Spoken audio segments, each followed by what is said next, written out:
इस दुनिया में हर व्यक्ति अपने जीवन में कुछ बड़ा हासिल करना चाहता है, सफलता, सम्मान और दूसरों के दिलों में जगह बनाना चाहता है। लेकिन क्या आपने कभी सोचा है कि वह कौन सा साधन है जो हमें इस मुकाम तक पहुंचा सकता है? वह कोई और नहीं बल्कि हमारे शब्द हैं। हमारे शब्दों में इतनी ताकत है कि वे किसी की भी दुनिया बदल सकते हैं। हमारे शब्द किसी भी व्यक्ति पर गहरा प्रभाव छोड़ते हैं। इनसे हम किसी को भी खुश कर सकते हैं, किसी का भी मन बदल सकते हैं। हमारे शब्द एक ऐसा अस्त्र है जिनका अगर सही तरीके से इस्तेमाल किया जाए तो यह हमें कामयाबी की ऊंचाइयों तक पहुंचा सकते हैं। स्वामी विवेकानंद ने अपने विचारों और भाषणों के माध्यम से न केवल भारत बल्कि पूरे विश्व को प्रेरित किया। उनके शब्द न केवल विचारों को बदलने की क्षमता रखते थे बल्कि वे आत्मा को जागृत करने का सामर्थ्य भी रखते थे। उनकी शिक्षाओं में यह स्पष्ट झलकता है कि शब्द मात्र ध्वनि नहीं है बल्कि उनमें अपार ऊर्जा और प्रभाव छिपा होता है। स्वामी विवेकानंद के शब्दों की ताकत आज भी उतनी ही प्रभावशाली है जितनी उनके जीवन काल में थी। उनके विचार हमें यह सिखाते हैं कि सही शब्दों का चयन और उनका सही उपयोग न केवल हमारे जीवन को बदल सकता है बल्कि दूसरों के जीवन में भी सकारात्मक बदलाव ला सकता है। तो चलिए हम एक कहानी के माध्यम से जानते हैं कि हम शब्दों से दुनिया कैसे जीत सकते हैं, कैसे हम किसी से अपना काम करवा सकते हैं, कैसे हम किसी को अपना दीवाना बना सकते हैं। दोस्तों, एक बार की बात है, स्वामी विवेकानंद आश्रम में शिष्यों को प्रवचन दे रहे थे। तभी एक शिष्य उठकर बोला, गुरुवर, सब यही कहते हैं कि चालाकी से बात करो, चालाक बनो, अन्यथा तुम हमेशा पीछे रह जाओगे। गुरुवर, आप ही बताएं कि चालाक कैसे बना जाता है। क्या आप हमें चालाक बनने के बारे में कुछ बता सकते हैं? स्वामी जी ने उस शिष्य की सारी बातें बड़े ही ध्यान से सुनी और उसके बाद मुस्कुराते हुए बोले, तुम मेरी बात बड़े ही ध्यान से सुनना। मैं जो तुम्हें बताने वाला हूँ वह बहुत ही महत्वपूर्ण है, इसीलिए इसके एक एक शब्दों को बहुत ही ध्यान से सुनना और इसे समझने का प्रयास करना। एक बार की बात है, एक आश्रम में एक महात्मा रहते थे। एक दिन उनके पास एक व्यक्ति आया और बोला, गुरुदेव, कैसे हम अपने शब्दों और विचारों के माध्यम से जीवन को बेहतर बना सकते हैं? हमारे शब्द हमारे जीवन में कितना उपयोगी है? हमारे शब्दों की ताकत क्या है?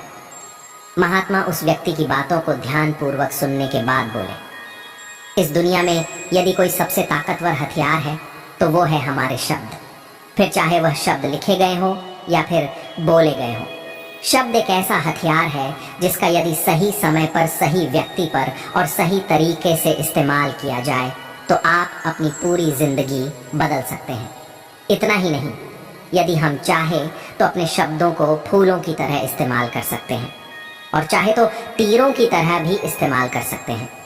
हमारे कहे गए शब्द गहरे से गहरे घाव भर भी सकते हैं और हमारे यही शब्द गहरे से गहरे घाव दे भी सकते हैं। हमारे शब्द में इतनी ताकत होती है कि यदि आप चाहें तो अपने कहे गए शब्दों से किसी की ज़िंदगी बना सकते हैं और चाहें तो किसी की ज़िंदगी बर्बाद भी कर सकते हैं। हमारे शब्दों में इतनी ताकत होती है कि आप चाहें तो दूसरों के जीवन में खुशियां भर सकते हैं और चाहें तो उनके जीवन में दुखों का सैलाब ला सकते हैं। आप चाहें तो किसी के रिश्ते बना भी सकते हैं और चाहें तो किसी के रिश्ते तोड़ भी सकते हैं। आपके शब्द आपको कामयाबी भी दिला सकते हैं और आपको पूरी तरह से तबाह भी कर सकते हैं। शब्द न केवल एक इंसान को बल्कि पूरे के पूरे परिवार को, पूरे शहर को और पूरी इस दुनिया को बर्बाद और निर्माण करने की ताकत रखते हैं। इसीलिए शब्दों को इस दुनिया का सबसे ज्यादा ताकतवर और घातक हथियार माना जाता है। इसलिए हमें अपने शब्दों का इस्तेमाल सोच समझकर सही ढंग से करना चाहिए ताकि उसका इस्तेमाल करके हमें और दूसरों को भी भला पहुंचे।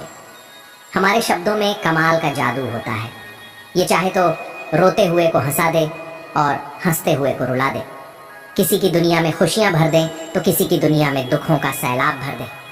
शब्दों में ऐसा जादू होता है जिससे हर इंसान आपकी तरफ खींचा चला आएगा। जो इंसान शब्दों का जादू जान गया, इस संसार में उससे बड़ा जादूगर और कोई नहीं हो सकता। लोगों से बात करना, उनसे अपने कामों को मनवाना, यह एक कला है और यह कला आपको सीखनी चाहिए। इसके बाद आपको कुछ भी सीखने की कोई आवश्यकता नहीं पड़ेगी, बस आपको बोलने की कला आनी चाहिए।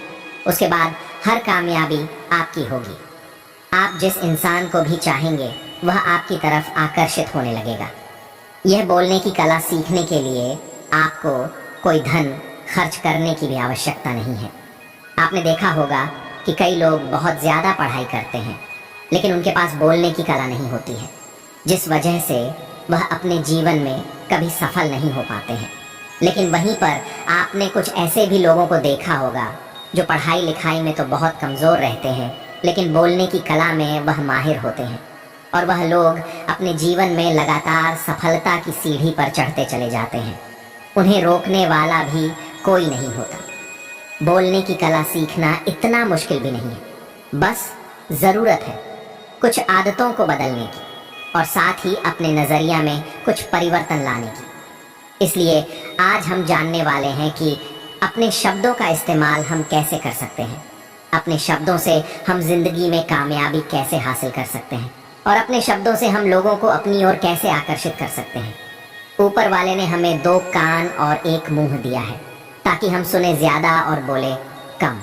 और जो लोग कम बोलते हैं उनकी सोचने और समझने की क्षमता अधिक बोलने वालों से कहीं ज़्यादा होती है और वह किसी भी काम को पूरी तरह से करने में समर्थ होते हैं।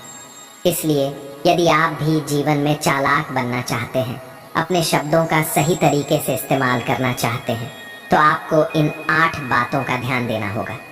आपको इन 8 बातों को गांठ बांधनी होगी और इन बातों को अपने जीवन में उतारना होगा। आगे महात्मा उस व्यक्ति को पहली बात बताते हुए कहते हैं कि अपनी बातों को कम से कम शब्दों में व्यक्त करना सीखो। बुद्धिमानी का मतलब होता है कि चीज़ों को आसान बनाया जाए।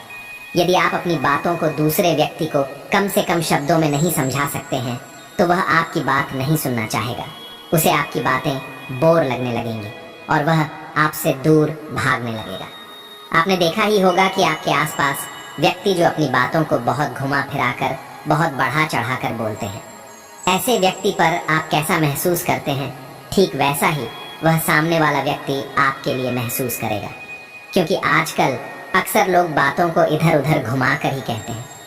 उन्हें सीधी बात करना अच्छा ही नहीं लगता, लेकिन वह यह भूल जाते हैं कि वह अपनी बातों को और भी ज़्यादा मुश्किल कर रहे हैं, जिससे उनकी बातों में कोई भी दिलचस्पी नहीं लेता। इसीलिए आपको इस बात का ध्यान ज़रूर रखना चाहिए कि अपनी बातों को कम से कम शब्दों में लोगों तक पहुंचाएं। और यही बुद्धिमानी है, क्योंकि आजकल के दौर में हर किसी के पास इतना समय नहीं है कि वह आपकी लंबी चौड़ी बातें सुन सके। सभी के पास अपने अपने काम हैं, सभी अपने अपने कामों में व्यस्त हैं, अपने जीवन में व्यस्त है। और आप खुद ही अपना समय क्यों बर्बाद कर रहे हो? जब आप किसी भी बात को केवल 1 मिनट में कह सकते हो तो आप उसके लिए आधा घंटा क्यों लगा रहे हो? जितना ज़्यादा आप कहेंगे उतने ही सस्ते आप महसूस होंगे और जितना ही कम शब्दों में आप अपनी बातों को लोगों तक पहुंचाएंगे तो लोग उतना ही ध्यानपूर्वक आपको सुनना और समझना पसंद करेंगे। आगे महात्मा उस व्यक्ति को दूसरी बात बताते हुए कहते हैं कि दूसरों का दिल जीतना सीखो। आप जब भी लोगों के साथ होते हो तो उन्हें अपने साथ अच्छा महसूस करवाओ। अगर आपको किसी से अपना काम निकलवाना है तो उसकी थोड़ी सी बड़ाई करो, क्योंकि आजकल हर कोई अपनी बड़ाई सुनना चाहता है। इससे आपका कुछ नहीं बिगड़ेगा, क्योंकि वह अपनी बड़ाई खुद सुनना चाहता है। लेकिन हाँ, बड़ाई करते समय इस बात का भी ध्यान रखना कि सामने वाले को ऐसा ना लगे कि आप सचमुच में उसकी बड़ाई कर रहे हैं, उसका मजाक बना रहे हैं। जैसे मान लो कोई व्यक्ति काला है और आप उसे कह दो कि तुम बहुत सुंदर दिख रहे हो, तो वह आपकी बात समझ जाएगा और हो सकता है कि वह आपसे गुस्सा भी हो जाए। इसलिए आप उससे कुछ इस तरीके से भी बात कर सकते हैं कि अरे दोस्त, आज तो तुम बहुत अच्छे लग रहे हो। पहले कही गई बात उसे बिल्कुल पसंद नहीं आएगी, लेकिन जब आप उसे कहेंगे कि आप आज बहुत अच्छे लग रहे हो तो वह तुम्हारी बात अवश्य सुनेगा। इसीलिए पहले उन्हें वह दीजिए जो उन्हें चाहिए और फिर वह अपने आप ही आपको जो चाहिए वह देने को तैयार हो जाएंगे। फिर महात्मा तीसरी बात बताते हुए कहते हैं कि जो भी बोलो विश्वास के साथ बोलो। कभी भी अपनी बात रखने में मत शर्माओ। अपनी बात को पूरे आत्मविश्वास के साथ रखो। आपने देखा होगा कि हम में से कई लोग अपनी बात रखने में शर्माते हैं, भले ही वह उस विषय के बारे में अधिक जानकारी रखते हों। जिस वजह से लोग उसकी बातों पर विश्वास नहीं करते हैं। उन्हें लगता है कि इसे इसके बारे में बिल्कुल नहीं पता है, और वह लोग आपकी बातों में दिलचस्पी नहीं दिखाते और आपकी बातों को झूठ समझने लगते हैं। इसलिए आप किससे क्या कह रहे हैं और क्यों कह रहे हैं, यह बात समझना भी बहुत ज़रूरी है। और यदि आप किसी के बारे में जानते हैं और पूरे आत्मविश्वास के साथ उस बात को रखते हैं, तो सामने वाले व्यक्ति पर आपकी बातों का प्रभाव ज़रूर पड़ेगा, क्योंकि आत्मविश्वास में ही वह शक्ति है जिससे लोग आपकी बातों पर विश्वास करते हैं, आपकी बातों से प्रभावित होते हैं। किंतु यदि आप अपनी बात रखने में शर्माते हैं, तो आप कभी भी अपना प्रभाव दूसरे व्यक्ति पर नहीं छोड़ सकते। इसलिए जब भी आप किसी से बात करें, तो अपनी बातों को आत्मविश्वास के साथ रखें। आगे वह महात्मा व्यक्ति को चौथी बात बताते हुए कहते हैं कि अपने शब्दों और वाक्यों में भावनाओं को ढालने की कोशिश करें। मुनि ने कहा कि जब तक आपके शब्दों में, आपके वाक्यों में भावनाएं नहीं होंगी, तो वह लोगों के दिल तक कैसे पहुंच पाएंगी। और जब आपके शब्दों में, आपके वाक्यों में भावनाएं जुड़ी होती हैं, तो वह आसानी से लोगों के दिल तक पहुंच जाती है। इसीलिए आपको अपनी आवाज़ को उसी माहौल के हिसाब से रखनी चाहिए। यदि आपको लगता है कि सामने वाला व्यक्ति खुश है और वह खुशी खुशी आपकी बात सुन सकता है, तो आप उससे खुशी खुशी भी बात कर सकते हैं। और दूसरी तरफ यदि आपको लगता है कि कोई व्यक्ति दुखी है और उसके मन को शांत होना चाहिए, तो आपको भी उसके मन को शांत करने वाली वाणी, शब्दों, वाक्यों का इस्तेमाल करना चाहिए। अपनी आवाज़ में नमी रखनी चाहिए, जिससे आपके मन की बात, आपकी भावनाएं उसके दिल तक पहुंच सकें और वह आपकी बात सुनने में दिलचस्पी दिखाए। क्योंकि जब आप किसी का दर्द बांटते हैं, तो सामने वाले व्यक्ति को बहुत अच्छा लगता है, और ऐसे समय पर आपकी भावनाएं, आपके शब्द और आपके वाक्य ही अधिक महत्व रखते हैं। शब्द, वाक्य सब एक ही होते हैं, बस इन्हें बोलने का तरीका अलग अलग होता है। शब्द तो हर किसी के पास होते हैं, लेकिन सही तरीके से शब्दों का इस्तेमाल करना यही बुद्धिमानी होती है। जो अपने शब्दों में, अपने वाक्यों में भावनाओं को जोड़ पाता है, वही लोगों के दिल में राज कर पाता है। आगे वह महात्मा उस व्यक्ति को पांचवी बात बताते हुए कहते हैं कि जब भी तुम किसी व्यक्ति से बात करते हो, तो उसकी आंखों में आंखें डालकर बात करो। मुनि कहते हैं, यदि आप बात करते समय लोगों से नजरें चुराएंगे, सामने वाले व्यक्ति से छुप छुप कर बातें करेंगे, तो उसे ऐसा महसूस होगा जैसे आप उससे कुछ छुपा रहे हैं, आप उससे झूठ बोल रहे हैं। इसलिए वह आपकी बातों में दिलचस्पी नहीं दिखाएगा और ना ही वह आपकी बातों पर विश्वास करेगा। वहीं दूसरी तरफ यदि आप पूरे आत्मविश्वास के साथ किसी दूसरे व्यक्ति की आंखों में आंखें डालकर यदि आप उससे झूठ भी कह देंगे, तो भी वह आपकी बातों पर विश्वास कर लेगा और आपकी बातों में दिलचस्पी भी दिखाएगा। आगे वह महात्मा उस व्यक्ति को छठी बात बताते हुए कहते हैं, कम बोलो और काम का बोलो। महात्मा कहते हैं, ना तो बहुत धीरे बोलो और ना ही बहुत तेज। अपने शब्दों का उच्चारण सही और स्पष्ट तरीके से करें। अगर आप बहुत जल्दी जल्दी बोलेंगे, तो लोग कुछ भी समझ नहीं पाएंगे, और अगर आप बहुत धीरे धीरे बोलेंगे, तब भी लोग आपसे बोर हो जाएंगे और वह आपकी बातों में थोड़ी भी दिलचस्पी नहीं दिखाएंगे। यदि आप बहुत चिल्ला चिल्ला कर बोलेंगे, तब भी लोगों को आपकी आवाज़ पसंद नहीं आएगी, और यदि आप बहुत धीरे धीरे बोलेंगे, तब तो लोगों तक आपकी आवाज़ ही नहीं पहुंचेगी और आपकी बातों का असर भी नहीं होगा।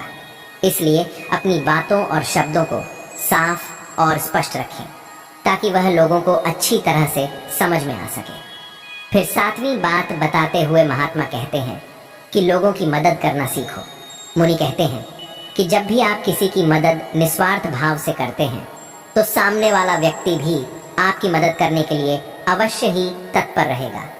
जब भी आपको आवश्यकता होगी, वह आपकी मदद अवश्य करेगा, क्योंकि आपने बुरे वक्त पर उसका साथ दिया था, और वह भी बुरे वक्त में आपका साथ देने के लिए हमेशा तैयार रहेगा। आपने अपने घर में अपने बच्चों को देखा ही होगा, जिनका मन बिल्कुल साफ होता है, जिनके मन में कोई भी स्वार्थ नहीं होता। जब उन्हें कुछ चीज चाहिए होती है तो जैसा आप कहते हैं वह बिल्कुल वैसा ही करते हैं। आप कोई भी काम उनसे कहते हैं तो वह उस काम को तुरंत ही कर देते हैं।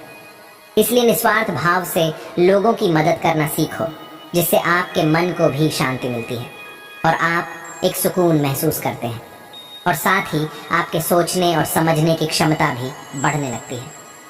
8वीं और आखिरी बात बताते हुए महात्मा कहते हैं कि इंसान को सुनने की आदत डालनी चाहिए।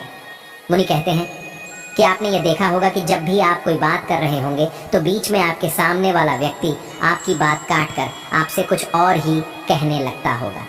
और कई लोग तो ऐसे भी होते हैं जो बातों को सीमित नहीं रखते, बल्कि बढ़ा चढ़ा कर कहते रहते हैं। वह दूसरों की सुनना भी नहीं चाहते, लेकिन वह यह भूल जाते हैं कि एक सफल व्यक्ति अधिक से अधिक सुनता है, सोचता है, समझता है और उसके बाद ही वह जवाब देता है, क्योंकि इज्जत उसे ही ज्यादा मिलती है जो पूरी तरह से सुनने के बाद ही कुछ कहता है। इतना कहकर वह महात्मा शांत हो गए और वह व्यक्ति उन महात्मा को धन्यवाद करके वहां से चला गया।